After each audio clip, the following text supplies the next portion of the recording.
Russia திரும்பவும் ஹெவியான attack உக்ரைன்ல வழக்கம் போலதான் பேச்சுவார்த்தைங்கிறாங்க.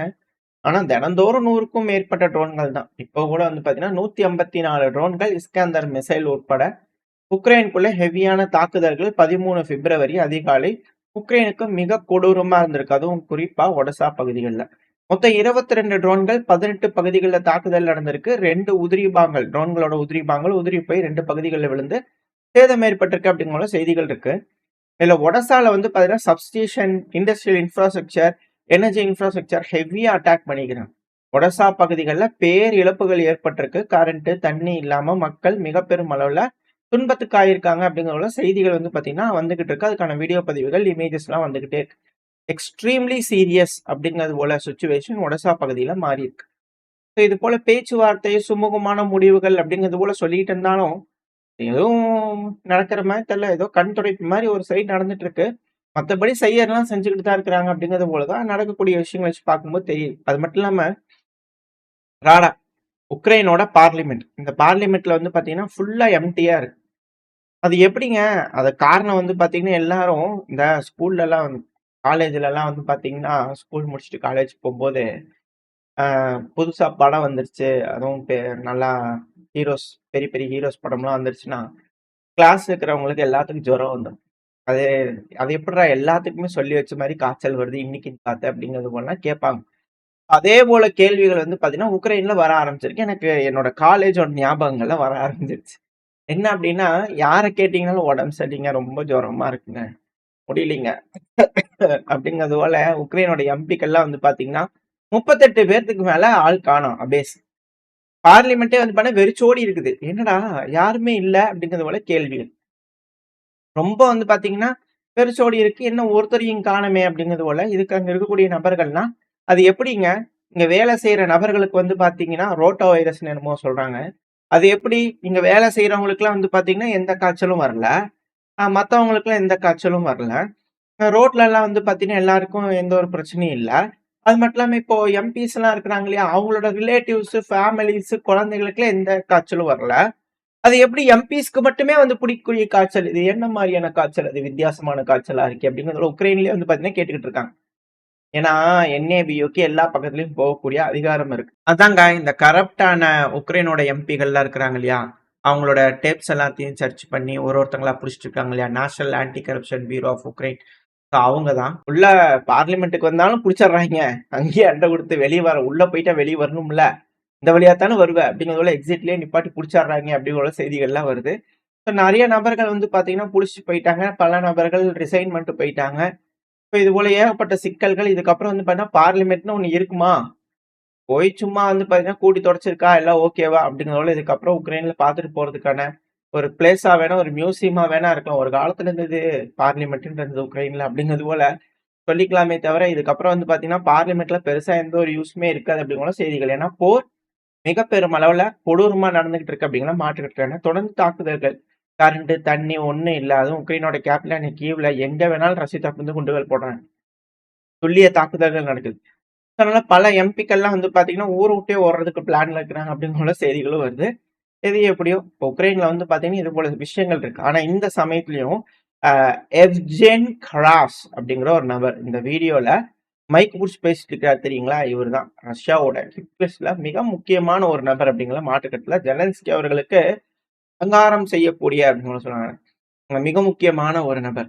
ஜெலன்ஸ்கி அவர்களுக்கு ரொம்ப பிடித்தமான ஒரு நபர் அப்படிங்கிறது போல வச்சுக்கலாம். ஒரு ராணுவ ஆபீசர், C-14 அப்படிங்கிற குரூப்புக்கு பாத்தீங்கன்னா தலைவரா இருக்கிறாரு. இந்த நியோ நாசி அப்படிங்கிற ரஷ்ய தரப்பு சொல்றாங்க இல்லையா, அதோட மிக முக்கியமான ஒன் ஆஃப் த மெம்பர் தான் பாத்தீங்கன்னா இந்த எவ்ஜின் கராஸ் அவர்கள். இவர் இப்ப என்ன சொல்லிக்கிறாருன்னு அப்படின்னா, கோச்சுக்காதீங்க, ரஷ்யாவோட ஆதரவாளர்களா என்ன இவருக்கு இவருன்னு சொன்னோம்னா பயங்கரமா டென்ஷன் ஆகும். உக்ரைனோட ஆதரவாளருக்கு இவருன்னு சொல்லினா பயங்கரமா டென்ஷன் ஆவீங்க. ஸோ அதனால யார் யாருக்கு எப்படி எப்படி வேணுமோ அப்படி அப்படி வச்சுங்க. இவன் போட வேண்டியதுல நீங்க போட்டுங்க, இவர் அப்படிங்கிறதுல நீங்க மாத்திக்கங்க. ஓகேங்களா? ஸோ இப்படிப்பட்ட ஒரு நபர் பாத்தீங்கன்னா பேசிக்கிறாங்க, மைக் இருக்கு அப்படிங்கிறது போல. ஓப்பனா ஹங்கேரிக்கு பாத்தீங்கன்னா மிரட்டல்கள். அதாவது 128வது பெட்டாலியன் 2 நிமிஷத்துல ஹங்கேரிக்குள்ள போயிரும் தெரியுமா? இப்பெல்லாம் ரஷ்யாலாம் ஒண்ணும் இல்ல. அதெல்லாம் சில நாட்டுல பாத்தீங்கன்னா எல்லாம் கலைஞ்சு போயிருவாங்க. அப்படி ஒரு நாடே இருக்காது. கொஞ்ச நாள்ல 2020, 40ல எல்லாம் பாத்தீங்கன்னா ரஷ்யா வந்து பார்த்தீங்கன்னா, முழுசா கதிரவ அவர் இருக்கிறார் இல்லையா? முழுசுமே முஸ்லீம் நாடா மாத்திருவாரு. ஆல்ரெடி ஈரோப்பு முஸ்லீம் நாடா மாறிட்டு இருக்குது. இவரு ஏதோ மத பிரச்சனை தூண்டி விடுறாரா அப்படிங்கிற போல தெரியல. உக்ரைன்ல இருக்கிற இவரு நியோ நாசின்றாங்க. இவரு என்னது இப்படி பண்றாங்க அப்படிங்கிற போல கேள்வி இருக்கு. ஏன்னா அவர் பேசுறது அப்படித்தான் இருக்கு. அ இஸ்லா இஸ்லாமியர்களா வந்து பார்த்தீங்கன்னா, முஸ்லீம் நாடுகளா மாறிட்டு இருக்கு யூரோப்லாம். நம்மளோட எதிரிகள் அப்படிங்கிறது வந்து பார்த்தீங்கன்னா, உக்ரைனை சுத்தி இருக்கக்கூடிய எல்லா நாடுகளுமே இருக்கு. ரஷ்யாலாம் வந்து பார்த்தீங்கன்னா, ஒன் ஆஃப் த எனிமி தான். அது பெரிய எதிரி. Russia is the biggest thread அப்படிங்கிறதெல்லாம் இதுக்கப்புறம் கிடையாது. அது ஒன் ஆஃப் த த்ரெட் தான். நம்மளுக்கு சுத்தி வர வந்து பார்த்தீங்கன்னா எதிரிகள். அதுவும் குறிப்பா ஹங்கேரி. ஹங்கேரிலாம் சும்மா வரக்கூடாது. 2 நிமிஷத்துல உள்ள போய் நம்ம யாருன்ற வேலையை காட்டிட்டு வரணும். ஏன்னா நம்ம நாட்டுக்குன்னு இன்ட்ரெஸ்ட் இருக்கு. உக்ரைனோட இன்ட்ரெஸ்ட்டை பாதுகாக்க வேண்டியது உக்ரைனியர்களான நம்மளோட கடமை. அப்பதான் 2045 ஆனாலும் சரி, 55 ஆனாலும் சரி, நம்ம நாடு சுதந்திரமா ரொம்ப நிம்மதியா சுவாசிக்க முடியும். இல்லைன்னா மிக மோசமான பின்னடைவுகளை சந்திக்க முடியும். அதுக்கு மிக உதாரணம் வந்து பண்ணா விக்டர் ஆர்மன் அவர் ஹங்கேரியோட பிரைம் மினிஸ்டர். அவர் வந்து பாத்தீங்கன்னா ஓவரா செஞ்சுக்கிட்டு இருக்கிறார். 2 நிமிஷத்துல உக்ரைன் மட்டும் வந்து பாத்தீங்கன்னா நம்ம ஊன்னு சொன்னாங்கன்னா 2 நிமிஷத்துல ஹங்கேரியை முடிச்சு விட்டுறலாம் அப்படிங்கிறது போல இவர் தரப்புல இருந்து வந்து பாத்தீங்கன்னா பேசிக்கிட்டு இருக்கிறாரு. அது தெரியுமா இல்ல ஏதாவது நாலேஜ் இருக்குதா இந்த ஆளுக்கு? ஏன்னா பெரிய ஆளு அப்படிங்கிற எல்லாம் சொல்லிட்டு இருந்தாங்க. ஹிட் லிஸ்ட் அப்படிங்கிறது போல இந்த ஆளுக்குலாம் நாலேஜ் இருக்குதா என்னன்னு தெரியாம இவன் பாடுறானே அப்படிங்கிறது போல பல அனுசங்களோட கருத்துக்கள். ஹங்கேரிக்குள்ள 2 நிமிஷத்துல போய் முடிச்சிருவாங்களாமா. இவர் எப்படி போய் அங்கேயே வங்கு பறிச்சு ஒரு சமாதியில படுத்துக்குவாரா அப்படின்னு போல கேள்விகள் இருக்கு. பட் இருந்தாலும் இது போல பேச்சுக்கள்லாம் வந்து பண்ணா உக்ரைன்ல பேசிக்கிறாங்க. சரி ஓகே, முதல்ல அப்படி இருந்துன்னா 2 நிமிஷத்துல போய் ஃப்ரண்ட் லைன்ல நிறைய பேர் செத்துட்டு இருக்கிறாங்க. போய் அவங்கள காப்பாத்தி கூட்டிட்டு வாங்கப்பா அப்படின்னு போல பல அனுசங்களோட கருத்துக்கள். இருந்தாலும் பரவாயில்ல. இப்ப அடுத்தது அமெரிக்காவோட secretary of state Marco Rubio அவர் வாஷிங்டன்.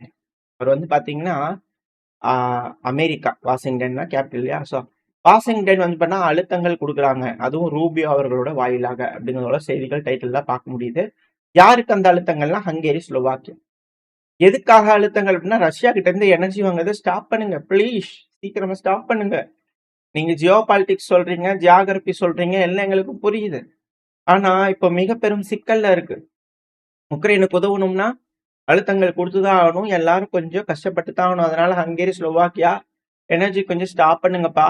நம்ம அதுக்கு மாற்றா ஏதாவது செய்ய முடியுதான்னு பாக்குறோம் அப்படின்னா அமெரிக்க தரப்புல இருந்து ஒரு அழுத்தங்கள். அது மட்டும் இல்லாம ரூபியோ அவர்கள் வந்து பண்ண கிளம்பி இருக்கிறாரு. ஏன்னா இப்ப ஜெர்மனில ஆரம்பிக்க போகுது. முனிச் செக்யூரிட்டி கவுன்சில் மீட்டிங் வந்து பண்ண நடக்க போகுது. அதுக்கு ரூபியோ அவர்கள் வராரு. ஸோ அதை பத்தி எல்லாம் பேசியிருந்தாங்க. பல விஷயங்கள் பேசியிருக்காங்க. அதுல ஒரு மிக முக்கியமான விஷயம் என்ன அப்படின்னா உக்ரைனை பத்தி கேட்கும்போது ஜெலன்ஸ்கியோட மீட் பண்ணி பேசுவீங்களா ரூபியோ அவர்களே அப்படிங்கிற கேட்டதுக்கு பாசிபிலிட்டி இருக்குது. அவர் அங்கதான் வருவாரு, நான் அங்கதான் போறேன், சான்ஸ் இருக்குதான்னு பார்ப்போம் அப்படிங்கிற வந்து பண்ண ரூபியோ அவர்கள் வந்து பண்ண அசால்ட்டா சொல்லிட்டு போய்க்கிறார். ஸோ முன்னிச் செக்யூரிட்டி கான்ஃபரன்ஸ் 13ஆம் தேதியிலிருந்து 15ஆம் தேதி வரைக்கும் நடக்க இருக்கு. ஸோ இதுல உக்ரைன் மேல அட்டாக் நடக்குதே அப்படிங்கறத பத்தி கேட்டிருந்தாங்க. இதுல நிறைய விஷயம் ஈரான் பத்தி பேசினாங்க, நிறைய விஷயங்கள் பேசினாங்க, வெனிசுலா பத்தி பேசினாங்க. இதுல ரூபியோ அவர்கள் நம்ம இந்த பதிவுக்கு வந்து பண்ண உக்ரைன் பத்தி பாக்குறதுனால அதை மட்டும் உங்களுக்கு சொல்றேன், அந்த பாயிண்ட்ஸ் மட்டும். ஸோ இதுல ரூபியோ அவர்கள் வந்து பாத்தீங்கன்னா டெரிபிள்ங்க, பயங்கரமான அட்டாக் பண்றாங்க. ஸோ இதனாலதான் நாங்க சொல்றோம், இதனாலதான் அழுத்தங்கள் கொடுக்குறோம், போருங்கிறது மோசம், அதை நிறுத்தணும்னு சொல்றோம் அப்படிங்கிற ரூபியோ அவர்கள் சொல்லிட்டு போயிட்டாரு. என்னடா கேள்வி கேட்டோம், இவர் என்னடா பதில் சொல்றாரு அப்படிங்கிறதுல ரஷ்யாக்கு கண்டனங்கள் சொல்லுவாரு, ஏதாவது பண்ணலான்னு பார்த்தா அது கஷ்டம்தான். ஆனா நிறுத்துங்க அப்படிங்கிறதுல அங்க ஒரு குத்து, இங்க ஒரு குத்து ரூபியோ அவர்கள் குத்திட்டு போய்க்கிறாரு. ஜெலன்ஸ்கி அவர்கள் வந்து பாத்தீங்கன்னா முனிச்சோட செக்யூரிட்டி கான்ஃபரன்ஸ் நடக்குது, இல்லாம இருப்பாரா, வந்திருக்கிறாரு. உள்ள இறங்கிட்டாரு அப்படிங்கிற செய்திகள். ஸோ இதுக்கப்புறம் இந்த மீட்டிங்ல என்ன மாதிரியான முடிவுகள்லாம் நடக்க போகுது அப்படிங்கிறது வெயிட் பண்ணி பார்க்கலாம். ஆனா இதுக்கு முன்னாடி ஒரு மீட்டிங் வந்து பாத்தீங்கன்னா டிஃபென்ஸ் மினிஸ்டர் மீட்டிங் வந்து பார்த்தா நடந்திருந்தது. யூரோப்பியன் யூனியன் நாடுகள், நாட்டோ நாடுகள்லாம் பலது வந்து பண்ண குழம்பி இருந்தாங்க, உட்காந்து பேசினாங்க, எல்லாம் செஞ்சாங்க. யார் உக்ரைனுக்கு $38 பில்லியன் தர போறீங்க எல்லாம் சொல்லுங்க பார்ப்போம் அப்படிங்கிறது போல ஃபெத்ரோ அவர்கள், ஏன்னா புது டிஃபென்ஸ் மினிஸ்டர், அவர் வந்து பேசிக்கிறார் உக்ரைன் சார்பா. ஸோ அதில் பல நாடுகள் வந்து பார்த்தீங்கன்னா உக்ரைன் கலங்காதிக்கன்னா நாங்கள் இருக்கிறோம், இன்டர்நேஷனல் பார்ட்னர்ஸ் 2026 வாங்க லைனை யார் யார் என்னென்ன கொடுக்குறீங்க வந்து சொல்லுங்க பார்ப்போம் அப்படிங்கிற லிஸ்ட் எடுத்துக்கிறார் மிக்கேல் பெத்ரோ அவர்கள். லிஸ்ட் எடுத்துக்கிறார் டிஃபென்ஸ் மினிஸ்டர், உக்ரைனோட defence minister. Ramstein meeting February 12 நடந்தது. இந்த மீட்டிங்ல வந்து உக்ரைனுக்கு உதவுறதுக்கு யூகே தரப்புல 500 மில்லியன் யூரோ தரேனப்பா. அடுத்து ஜெர்மனி 1 பில்லியன் யூரோவாவது குறைஞ்சது கொடுத்துறாங்கய்யா. நார்வே 7 பில்லியன் தந்துடுறாங்க, நாங்க 7 பில்லியன் அமெரிக்க டாலர் அளவுக்கு தொகையை கொடுத்துட்றாங்க. நெதர்லாந்து அவ்வளோ பெரிய தொகையெல்லாம் இருக்குமான்னு தெரியல, எங்க ஜிடிபியில 0.25% உங்களுக்கு கொடுத்துட்றாங்க, வச்சுக்கோங்க அப்படிங்கிற நெதர்லாந்து. அடுத்த லாத்வியா எஸ்டோனியா ஆளாளுக்கு வந்து பாத்தீங்கன்னா 0.25 லாத்வியா எஸ்டோனியா 0.25% ஜிடிபியில இருக்கக்கூடிய தொகையை நாங்க குடுத்துர்றோங்க டிஃபென்ஸ்க்கு அப்படிங்கிறது போல, இவங்க தரப்பு வந்து உக்ரைனுக்கு குடுத்துக்கிறாங்க. அடுத்து பெல்ஜியம் 1 பில்லியன் யூரோ தராங்கய்யா. ஸ்வீடன் 3.7 பில்லியன் யூரோ இந்த வருஷத்துக்குள்ள குடுத்து முடிச்சிருவீங்கய்யா. ஸ்பெயின் 1.2 பில்லியன் யூரோ குடுத்துறேன். கனடா 50 மில்லியன் அமெரிக்க டாலர் குடுத்துறேங்க. ஐஸ்லாந்து 8 மில்லியன் அமெரிக்க டாலர். லித்துவேனியா 265 மில்லியன் அமெரிக்க டாலர். ஸ்லோவேனியா 5 மில்லியன் அமெரிக்க டாலர். ஆஸ்திரேலியா பெரும் தொகையெல்லாம் கொடுக்கறது கஷ்டங்க. ஆனா கான்ட்ரிபியூட் பண்றாங்க அப்படின்னு சொல்லிக்கிறாங்க. அடுத்த துருக்கி வந்து பாத்தீங்கன்னா பெரும் தொகை எங்களால கொடுக்க முடியலனாலும் உங்களோட வான் பாதுகாப்புக்கு நாங்க ஏதாவது பார்த்து செய்யறோம்யா, அதுதான் எங்களால முடியும் அப்படிங்கிற துருக்கி தரப்புல இருந்து வந்து பண்ண. ஏன்னா நாங்களாம் வளர்ந்து வரும் நாடுகள், வளர்ச்சி இல்லா நாடுகள், வளர்ந்து வரும் நாடுகள். ஸோ அதனால உக்ரைன் கொஞ்சம் நாங்க உதவுறோம் அப்படிங்கிறத துருக்கி தரப்புன்னு சொல்லிக்கிறாங்க. ஸோ திரும்ப வந்து பாத்தீங்கன்னா உக்ரைனுக்கு வேணுங்கிற ஃபண்டிங் வந்து பாத்தீங்கன்னா ஓரளவுக்கு வந்து பண்ண ரெடியா இருக்கு. முதல் கட்டத்துல வந்து பாத்தீங்கன்னா அத்தனை பில்லியன் கூட இத்தனை பில்லியன் கூட ஒரு 100 பில்லியன் தேத்தினாங்க. அடுத்த 100 பில்லியனுக்கு அடி போட்டிருக்காங்க. அதுல 38 பில்லியனை தேத்திக்கிறாங்க. இப்ப அடுத்தது 100 பில்லியன் வந்து பார்த்தீங்கன்னா தேத்துவாங்களா அப்படின்ற கேள்விகள் இருக்கு. ஸோ லோன் வருது, அது வருது, இது வருதுன்னு எப்படியோ செஞ்சுட்டே தான் இருக்க போறாங்க. இதெல்லாம் வந்து பாத்தீங்கன்னா இந்த கணக்கெல்லாம் சும்மா ஆடிட்டு இருப்பாங்க இல்லையா, அவங்களுக்காக கொடுக்குற கணக்கு தான். டிஃபென்ஸ்ல வந்து பாத்தீங்கன்னா கம்பெனிக்கு ஆர்டர் கொடுப்பாங்க, வேணுங்கிற பிடிச்ச கம்பெனிக்கு ஆர்டர் கொடுக்க போறாங்க பதவியில் இருக்கிறவங்க. அவங்க ஆயுதங்களை செய்யத்தான் போறாங்க. சும்மா இருக்க முடியாது இல்லையா, எல்லாம் இருக்கிறவங்களுக்குலாம் சம்பளம் தரணும், எல்லாம் பண்ணணும். ஸோ ஆயுத தொழிற்சாலை அப்படிங்கிறது இருந்துட்டு தான் இருக்க போகுது. போர்க்காலத்துல காசு அது இப்படின்ட்டுலாம் எப்படி இருக்கும். ஸோ இன்னொரு பக்கம் பணம் அச்சடிப்பாங்க, அது அங்க போகுது, அது அங்க பொருள் வரப்போகுது. இது உக்ரைனை கொடுக்க போறாங்க, உக்ரைன் அதை எடுத்து ரஷ்யா கிட்ட போட போறாங்க. ஸோ இந்த அளவுக்கு பணம் தேருது அப்படிங்கும்போது, இப்ப திருப்பி முனிஸ் கான்ஃபரன்ஸ் நடக்குது அப்படிங்கும்போது இந்த போர்லாம் முடியிற மாதிரிங்களாங்க இருக்கு. நம்மள கூட ஜனவரி மாசத்துல கொஞ்சம் ஏமாத்திட்டாங்க பாத்தீங்களா.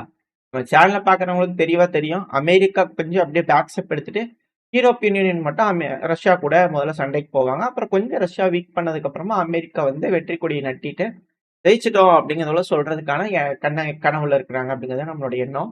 ஸோ அதுக்கான அடித்தளங்கள் வந்து பார்த்தீங்கன்னா ஈரான்ல போறதுக்கு அமெரிக்க தரப்பு வந்து ரெடி ஆகிக்கிறாங்க. இதுதான் நம்ம சேனல்ல நம்ம தீர்க்கமா நம்பக்கூடிய ஒரு விஷயம். இப்ப உலகமே ஒரு நாடக மேடை. இந்த நாடக மேடையில எப்படி நாடகங்கள் அரங்கேற போறது, இதுதானே ஸ்கிரிப்ட் அப்படிங்கிறத நம்ம பேசியிருப்போம்.